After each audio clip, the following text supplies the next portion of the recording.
Bonsoir à tous et bienvenue aux 20h de la télévision du Burkina. À la une de l'actualité ce soir, des affrontements entre communautés à Zignaré. Le conflit qui a donné lieu à des manifestations aurait éclaté suite à un vol de bétail. L'affaire des explosifs disparus à Pau en début avril refait surface. La gendarmerie a mis la main sur les présumés coupables. Une partie des explosifs a été retrouvée. Et puis le monde paysan et les autorités politiques ont rendez-vous demain à Dédougou pour discuter des difficultés qui minent l'agriculture burkinabé. Le président du Faso est arrivé cet après-midi dans la cité du Bankui pour participer aux travaux. Des jeunes en colère sont descendus dans les rues hier à Zignaré. Ils réclament le départ du gouverneur et la libération de leurs camarades incarcérés suite à une autre manifestation.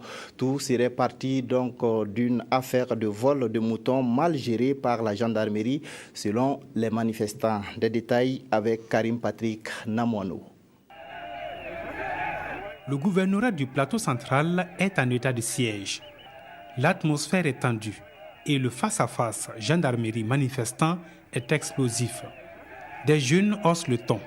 Ils appellent à la démission du gouverneur et à la libération de leurs proches. Comme pour monter les enchères, un autre groupe de jeunes a mis le feu sur la route nationale numéro 3, obligeant les camions à la déviation. Non loin de là, c'est ici, à Pau-Ziga, que tout est parti. Des Peuls auraient dérobé 10 moutons et 15 chèvres dans la nuit du 13 au 14 avril dernier. En poursuivant les voleurs, les jeunes de Pau-Ziga ont mis la main sur un adolescent. On a amené l'enfant à la gendarmerie. Quand ils sont arrivés, ils ont dit aux gendarmes, voilà, nous avons trouvé notre voleur là. Faites-le rentrer. Quand le petit est rentré, ils ont dit non, que ce n'est pas lui le voleur là. Les gens m'ont dit non, mais pourquoi vous dites ça? C'est lui le voleur là. J'ai dit non, que lui ne peut pas être un voleur. Donc ça a commencé à me dire ça, à dénerver les gens là. Nous on a pris le gars en flanc de lit. Vous dites qu'il n'est pas voleur. Pourquoi? Si vous voulez, demandez-lui, il va vous expliquer. Ils ont dit que non, que c'est un mineur, donc on ne peut pas le garder. Ok, ses parents sont venus. Même si vous savez bien qu'il est mineur, on ne peut pas le garder. Demandez à ses parents là, comment le travail là, comment ça s'est passé. Ils n'ont pas cherché à savoir ça. Ils ont dit comme ce n'est ainsi, nous qui avons envoyé le petit là comme voleur là, d'aller amener les voleurs là. Donc les gens se sont dit, on va les trouver où? Si vous ne pouvez pas les trouver, il n'y a pas de problème. Nous allons repartir. Effectivement, ils sont repartis. Eux aussi, ils ont laissé les gars là, le petit peu avec ses parents, ils sont repartis. Quand nous sommes arrivés ici maintenant, nous nous sommes mobilisés en disant comme quoi, la seule solution est que les Peuls les quittent de chez nous. Point. Et c'est suite à la relaxe du jeune Peul que les habitants de Pau-Ziga auraient chassé les familles des présumés auteurs de vols d'animaux. Voici ce qui reste de quelques habitations de Peuls exilés. Leur vie ne serait plus en danger. Dans une tentative d'interpellation des auteurs de l'expédition punitive au camp Peul, les forces de défense et de sécurité auraient brûlé le hangar, une truie, ses 15 petits et les 3 greniers du chef de Pau-Ziga.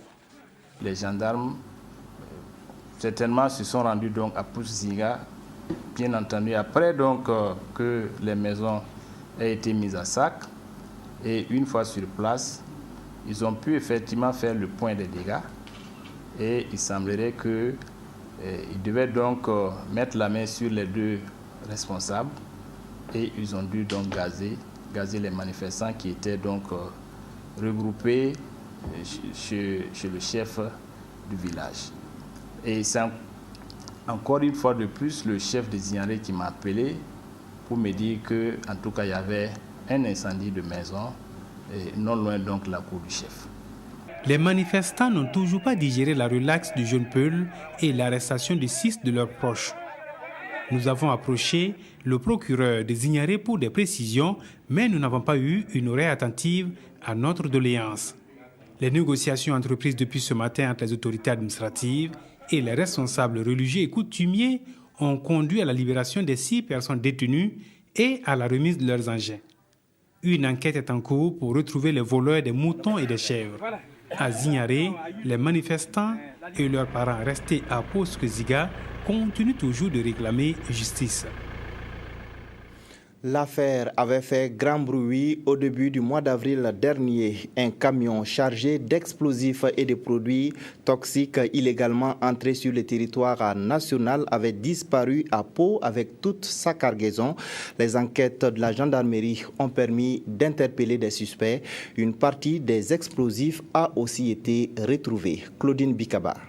Interpellé 10 cartons d'explosifs, de 100 détonateurs pyrotechniques, un rouleau de 350 mètres de cordeaux détonnants, 5 fûts de cyanure de 50 kg, soit 250 kg ont été saisis par la compagnie de gendarmerie de Pau en collaboration avec la brigade de Bulmigou. C'est le résultat obtenu à la suite de l'enquête sur l'affaire de rébellion, contrebande, détention et vente de produits prohibés qui date du 2 avril 2015. Le 2 avril 2015, aux environs de 6 heures, dans la ville de Pau, la province du Naouri, il y a 3 éléments d'une brigade de la direction des douanes de Ouagadougou qui étaient en mission dans la zone et qui a interpellé un véhicule de marque Opel de couleur grise immatriculé 11GH 2534 BF qui transportait des explosifs sur la RN numéro 25 et qui rejoignait Ouagadougou avec la saisie de ce véhicule qu'il venait d'effectuer. À l'issue, une enquête a été ouverte pour retrouver les auteurs de ces faits. Poursuivant les enquêtes, nous avons pu retrouver une partie des explosifs. Le véhicule qui avait disparu et qui s'était retrouvé dans un pays voisin, pour ne pas le nommer, a été retrouvé et ramené au niveau de la brigade de gendarmerie de Pau. Au stade actuel de l'enquête, ces 4 personnes seront transférées et présentées devant le procureur du Faso près du tribunal de grande instance de Manga. Ils répondront de divers chefs d'accusation, dont la rébellion, outrage à agent en exercice de ses fonctions et vente et détention de produits prohibés. Les populations sont appelées à collaborer davantage avec les hommes de sécurité pour éviter des cas de rébellion et de contrebande qui nuisent à leur sécurité. La 18e journée nationale du paysan a débuté aujourd'hui à Dédougou par un forum des producteurs et des ateliers sectoriels. Ces journées sont placées sous l'égide du président Michel Kafando qui est arrivé cet après-midi dans la cité de Bankui. Le président de la transition mettra également à profit son séjour dans la boucle du Mouhoun pour présider dimanche la cérémonie de la foire de Bomborokui et l'inauguration du CMA de la dite localité. Les médiateurs de l'UEMOA ont été reçus hier par le président du Faso. Ils sont allés faire le point des concertations avec les différentes composantes de la nation burkinabé. Ils ont réaffirmé leur souhait de voir des élections inclusives et transparentes au Burkina. Le secrétaire d'État français chargé des transports de la mer et de la pêche a également été reçu au palais de Kosiam. Des précisions avec Amandine Lalsaga. Alain Vidali, secrétaire d'État français en charge des transports, est porteur d'un message de remerciement au peuple burkinabé. Ici, la République française exprime sa reconnaissance au Burkina Faso pour son soutien lors du crash du vol AH-5017. Crash qui a fait 116 morts et pour lequel la France a payé un lourd tribut. Nous avons, à partir de là, avec le président, envisagé comment une autorité politique, dans des circonstances aussi graves, peut apporter aux familles des victimes des réponses à travers nos expériences et nos contacts personnels réguliers. À la suite du secrétaire d'État français, la mission de solidarité des médiateurs des pays membres de l'UEMOA est venue faire le bilan de ces rencontres avec les forces vives. Un bilan que la mission juge positif, même si les échanges n'ont pas permis de faire le consensus sur le nouveau code électoral. Notre position est très claire. Nous souhaitons qu'on aille vers les élections générales, non exclusives, des élections transparentes, des élections apaisée, car la réussite du processus électoral signera la réussite de la transition actuelle. Et ça sera un bonheur non seulement pour les Burkinabés, mais pour tous les peuples frères de Burkina qui sont dans notre sous-région. Un rapport des échanges avec les composantes de la société burkinabé sera soumis ultérieurement au président du Faso. Dans leur démarche pour la réussite de la transition et la réconciliation nationale, les médiateurs de l'UEMOA se sont également entretenus hier avec les représentants des forces de défense et de sécurité, des médias, de la CENI et de la Commission pour la réconciliation nationale et des réformes. Ils ont invité l'ensemble de ces forces vives à travailler pour la stabilité du Burkina Faso et pour la concorde nationale. Aruna Maré et Abdelaziz Yagibou. Ces concertations des médiateurs de l'espace UEMOA avec forces de défense et de sécurité, hommes de médias, membres de la Commission électorale nationale indépendante et ceux de la Commission de réconciliation nationale et des réformes ont un seul objectif: interpeller les différentes composantes de la société burkinabé afin qu'elles jouent à fond leur partition pour la réussite de la transition. La rencontre avec l'association des médiateurs des pays membres de l'UEMOA a été une occasion pour les forces de défense et de sécurité au nom desquelles j'ai pris la parole pour réaffirmer notre vocation qui est celle d'être au service de la République. Votre message de paix a été entendu et bien reçu, j'allais dire 5 sur 5. Il sera répercuté à l'ensemble du corps et nous allons redoubler la vigilance nécessaire afin que l'ensemble des médias contribuent de leur mieux à la consolidation de l'état de droit, à la consolidation de la réconciliation nationale et au renforcement de la cohésion sociale au sein de notre beau pays. À l'issue de ces audiences axées sur la paix et la réconciliation, les médiateurs se disent confiants et exhortent l'ensemble des acteurs à faire plus. Nous venons de sortir rassurés, confiants et tranquilles que les élections ont toutes les chances de se dérouler dans de bonnes conditions, suivant le calendrier prévu. Cependant, nous avons constaté, si vous voulez, quelques divergences et que nous considérons comme normales et légitimes. Donc s'il y a des problèmes, s'il y a des divergences, la justice est là pour leur trouver une solution qui ne retarde pas et qui ne perturbe pas le bon déroulement de la transition. Ces messagers de paix achèvent leur mission ce 22 avril. Leur séjour aura permis à chaque partie de se faire entendre et de prendre de nouvelles résolutions pour le succès de la transition et partant de la consolidation de la paix au Faso. Retour sur le voyage du Premier ministre au Canada, Yacouba Isaac Zida a eu des entretiens avec les responsables des sociétés minières canadiennes implantées au Burkina Faso. Les échanges ont porté sur les difficultés qui rencontrent ces sociétés et sur leurs projets en cours. Drissa Serré. La société True Gold intervient sur 2 projets au Burkina, la mine d'or de Nyunga et la mine de Houndé. Avec le Premier ministre, les représentants ont échangé sur les difficultés qui traversent actuellement la société et les solutions éventuelles de sortie de crise. Oui, nous sommes prêts de commencer presque peut-être demain.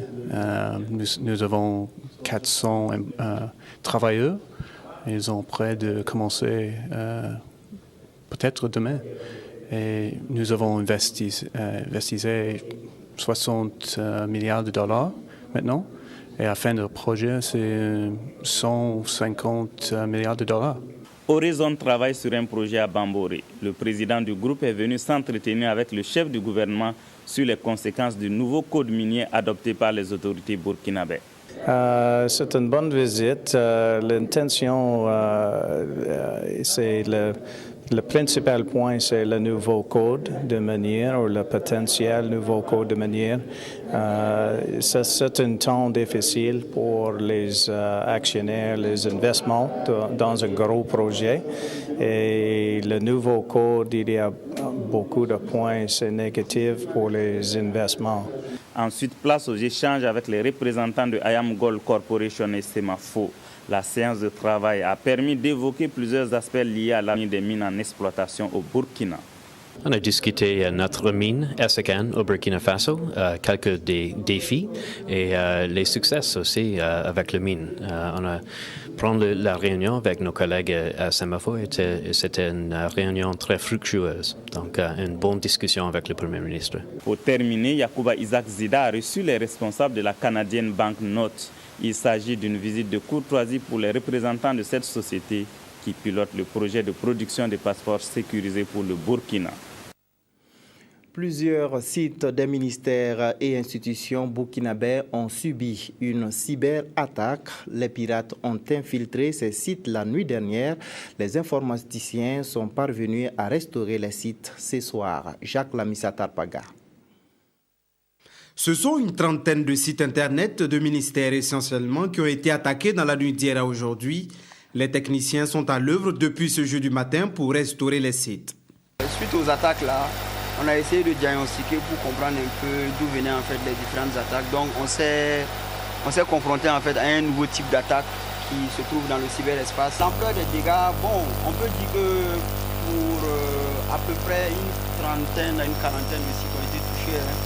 Voilà, ont été touchés d'une manière ou d'une autre. Il y en a qui ont été touchés, mais ce n'était pas visible sur Internet qu'ils étaient touchés. Mais en arrière-plan, c'était vraiment touché en fait. Cette cyberattaque est vraisemblablement l'œuvre de hackers d'origine turque. Le gouvernement est justement venu encourager les informaticiens et des mesures de sécurité vont être prises. Cet incident qui est survenu va nous permettre, nous aussi, de pouvoir mettre en œuvre les moyens, les diligences nécessaires pour que véritablement notre système de sécurité de manière générale, notre système de sécurité des systèmes d'information générale puisse véritablement être à la hauteur, en tout cas de nous, et donc de nos ambitions. Le bilan exact des dégâts causés par ces attaques n'est pas connu pour l'instant, ainsi que la motivation des pirates. Il faudra attendre le rapport des ingénieurs informaticiens. Activité politique à présent, la jeunesse de l'Alliance du Faso NAFA apprécie positivement le nouveau code électoral. Pour elle, aucune disposition de la nouvelle loi n'empêche leur candidat Djibril Bassolé de se présenter à la présidentielle de 2015. Des précisions avec Olopoda. La jeunesse de la nouvelle alliance du Faso accueille à bras ouverts le code électoral revu et dans la foulée se rassure de l'annonce du ministre Auguste Denis Barry sur le fait que cette loi n'exclut personne. Ces propos du 16 avril dernier sonnent pour la NAFA comme un message constructif et plein d'espoir pour une démocratie inclusive et participative. Dans ce contexte, rien ne peut, selon la NAFA, empêcher Djibril Bassolé de se présenter à la présidentielle d'octobre prochain. Il y a des polémiques un peu partout qui racontent que notre candidat ne peut pas se présenter, il est exclu et autres. Nous avons voulu dire à nos militants que notre candidat, son excellent Djibril Péné Bassolé, est bel et bien candidat. C'est une loi qui a été votée, nous la saluons. Le code dit que toute personne ayant posé des actes anticonstitutionnels. Les actes anticonstitutionnels, c'est quoi? C'est quelqu'un qui a modifié une constitution. C'est quelqu'un qui a fait un coup d'État. Mais qu'est-ce que vous voyez Djibril Bassolé dans ces deux cas que j'ai dit, Djibril Bassolé ne sont pas concernés. Donc j'ai dit, nous sommes des citoyens respectés des lois républicaines. Nous savons que cette loi ne touche pas son excellent Djibril Bassolé. Donc nous sommes plus que confiants et sereins pour aller de l'avant. Aux militants, Adama Kiema et ses collaborateurs ont réaffirmé leur détermination à faire de Djibril Bassolé le futur occupant du palais de Kossiam. De plus, la jeunesse de la NAFA en appelle à l'union de tous les Burkinabés pour la réussite de la transition.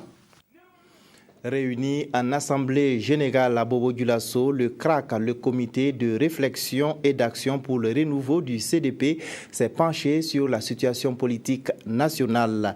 Il juge arbitraire les arrestations de certains responsables de leur parti. Romenki. Le CDP. Le Congrès pour la démocratie et le progrès s'oppose à l'exclusion de certains de ses membres pour les élections d'octobre 2015.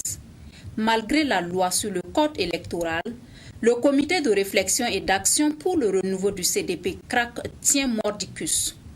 Il invite tous les sympathisants du CDP à se tenir prêts pour les élections à venir. Nous invitons tous les militants sympathisants du CDP à s'inscrire massivement sur les listes électorales pour que, à la sortie des élections présidentielles et législatives, que le CDP retrouve son pouvoir d'État perdu. Les arrestations de l'ex-majorité ont été à l'ordre du jour. Arrestations qualifiées d'arbitraires par le CRAC. Ils ne sont pas les seuls. Parce que, parlant d'arrestation, Blaise Compaoré, à notre président, il avait 27 ans au pouvoir. Tous ceux qui ont fait ces 27 ans-là doivent être interpellés. C'est ça la légalité. Par ailleurs, les membres du comité de réflexion et d'action pour le CDP invitent leurs sympathisants à toujours s'inscrire dans la ligne d'orientation du CDP, la social-démocratie, qui selon eux a toujours prôné la paix. À l'occasion, une minute de silence a été aussi observée pour les martyrs de l'insurrection d'octobre 2014. Et justement, l'émission controverse de ce soir va donc s'étaler largement sur la question des arrestations. Vous retrouverez Simon Gongo avec ses invités pour en discuter en long et en large. En attendant l'émission, je vous invite à écouter les propos de quelques citoyens autour de ce sujet. Ce n'est pas une association, ce n'est que le début. Ils n'ont pas dit que ça s'arrête là, parce que ça va s'étendre. Toute personne qui, en tout cas, a contribué, en tout cas, à rendre le pays tel que nous le connaissons, va répondre crime économique, crime politique. Nous disons que ces personnes doivent être entendues, en tout cas, et répondre à leur forfait. On a l'impression que c'est canalisé, et alors que ça devrait prendre en compte toutes les personnes qui ont participé, en tout cas au déséquilibre que nous avons vécu, vous le connaissez bien. On doit procéder à l'arrestation de façon globale, de façon générale, et non canaliser les arrestations vers un seul aile. Ceux-là qu'on arrête, c'est ceux-là qui ont effectivement assuré la gestion du pays à un certain moment donné. Donc on ne peut pas aller arrêter n'importe qui, arrêter quelqu'un parce qu'il faut l'arrêter. C'est ceux qui ont géré. Maintenant, s'ils sont propres, ils vont ressortir. Donc, ce serait tout à l'heure à 21h. Vous pourrez retrouver donc l'émission Controverse animée par Simon Gongo.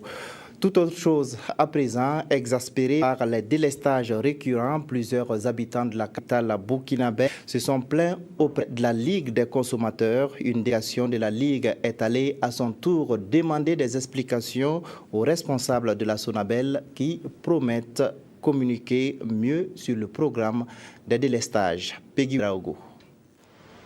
La visite de ce jour s'est imposée selon l'hôte qu'est la Ligue des consommateurs du Burkina. À la Sonabel, il s'est agi de passer un message, celui d'un ras-le-bol des délestages intempestifs. Le président de la Ligue se dit réaliste sur les difficultés de la nation de l'électricité, mais dénonce un manque de planning et de communication sur ces coupures d'électricité. Nous sommes venus à la source, conformément à notre démarche au niveau de la Ligue des consommateurs. Avant de faire des dénonciations ou toute autre manifestation, nous cherchons à comprendre le pourquoi du dysfonctionnement. C'est pour cette raison que nous avons approché le directeur général de la Sonabel pour lui faire connaître les plaintes des consommateurs et chercher à savoir le pourquoi de ces coupures intempestives. Et il nous a donné des explications et cela nous permettra de mieux expliquer aux consommateurs pourquoi nous connaissons ces problèmes-là. Le problème actuel, c'est un problème de logistique pour l'approvisionnement en combustible qui fait qu'il est difficile d'acheminer le combustible qui est actuellement en stock au niveau des ports. Mais nous sommes ensemble en concertation pour pouvoir lever ce problème. À l'heure où nous sommes en train de parler, il y a une équipe Sonabel qui est en train de discuter avec une équipe Sonabi sur ce problème. Si on arrive à régler ce problème de combustible, ça va nous permettre de mettre en œuvre ces mesures-là pour diminuer même le délestage. La délégation repart soulagée de cette visite, mais dit rester vigilante quant aux doléances mises. D'autres visites de la Ligue des consommateurs du Burkina sont prévues dans les jours à venir dans d'autres sociétés que sont la Sonabi et l'ONEA. Je vous invite à présent à faire un tour de l'actualité traitée par les différents quotidiens et c'est avec Evelyne Dabiré. Les quotidiens de ce 23 avril reviennent sur la rencontre entre la Commission de réconciliation nationale et des réformes et la classe politique. Et lors de cette rencontre, informe le pays, l'ex-majorité claque la porte. Les raisons de ce acte sont données par Aujourd'hui au Faso qui écrit « L'ex-majorité, selon sa porte-parole, a comparé aux nazis de la dernière guerre mondiale ». Autre justification de porte-parole de l'ex-majorité rapportée par l'observateur Palga.